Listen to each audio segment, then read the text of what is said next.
All right. I want you all to picture just a horde or a crowd of people shuffling forward in no particular direction, emitting these indiscernible groans that just don't mean anything, just shambling forward. You've got one of two things. This is either Fremont Street at 2 in the morning, or it's zombies. Those zombies. Now, George Romero invented what we see as zombies when he made the movie Night of the Living Dead in 1968. But the origin of the term is actually from African voodoo lore, where the priest would use a chemical composition to basically make a person brain dead. They'd still be alive, but they wouldn't have any control of their bodily functions. So they'd give off the impression of something that's not quite alive, but not dead either. So that's where the myth started. But George Romero took that and created what we see today when we picture zombies. And they've spread to almost every aspect of pop culture. There's movies, music, TV shows, books, video games. And the image of a zombie is something that you can all identify with. I'm sure everyone in this room has seen a zombie movie, right? Okay. And they're pretty much the same thing in every single one of those. I mean, you can identify them by their sort of shuffling gait, their glazed over eyes, the state of physical decomposition they're in, their sort of losing hair, teeth, sometimes their skin is either bad because it hasn't been cared for or it's rotting. You can also identify them by their ceaseless hunger, and they're just generally unpleasant to be around. So now, of course, you're wondering, what can I do to protect myself against the legions of the undead? Well, you can start preparing today, and you should, because if there's anything a zombie invasion lacks, it's warning. First off, scope out your safe house, where you want to be when the zombie invasion occurs. That was the wrong slide. This is the one I'm looking for. Look for a refuge with secure walls or fences. Make sure that you know all entrances and exits. Look for a water line. Make sure that you know all means of communication in and out of the building. And the most important thing is the building secure? Now, you also might be thinking, well, I've got a house, why not just fortify that? That's an option too.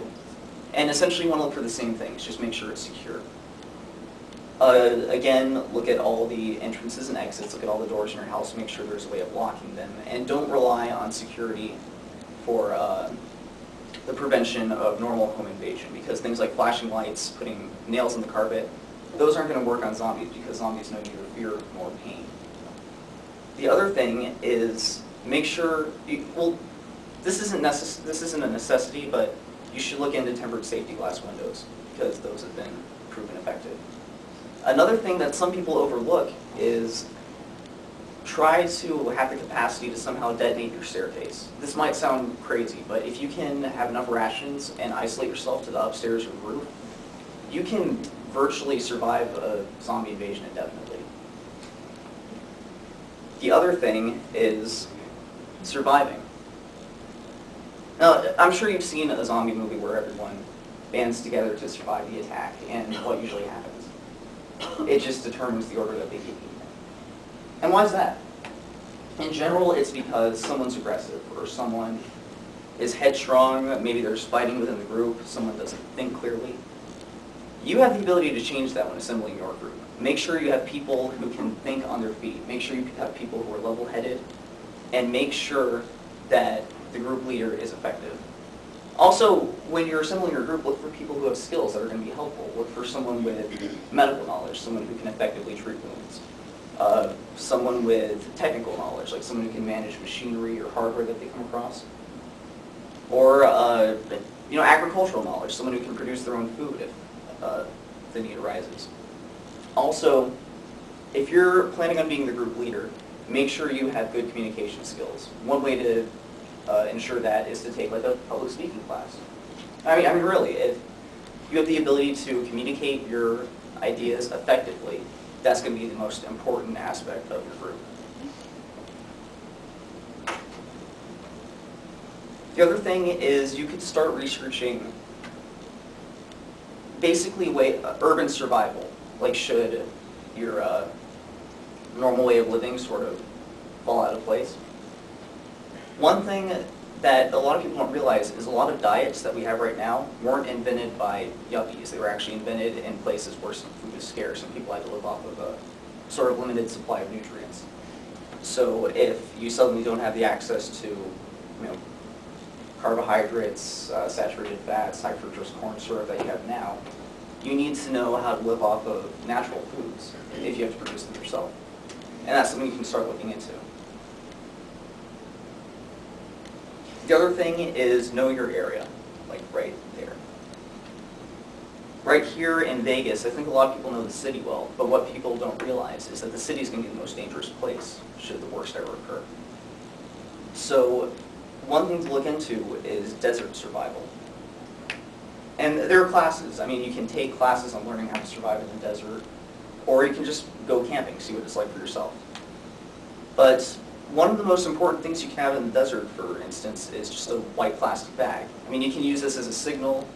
You can use it to communicate with people for miles during day or night. Or you can actually fasten it around a lot of desert plants that release water overnight, so the dew kind of collects on the inside of the bag. I mean, it's just sort of a last-ditch way of getting water. And remember, the city is going to be much more dangerous in a zombie outbreak than the wilderness. And finally, just to see if you guys have learned anything, see if you can identify which of these two is a zombie. This is actually really difficult. Wow. Anyone? The lady. Very good. Oh, in conclusion, a zombie outbreak is very dangerous, but survival is always an option.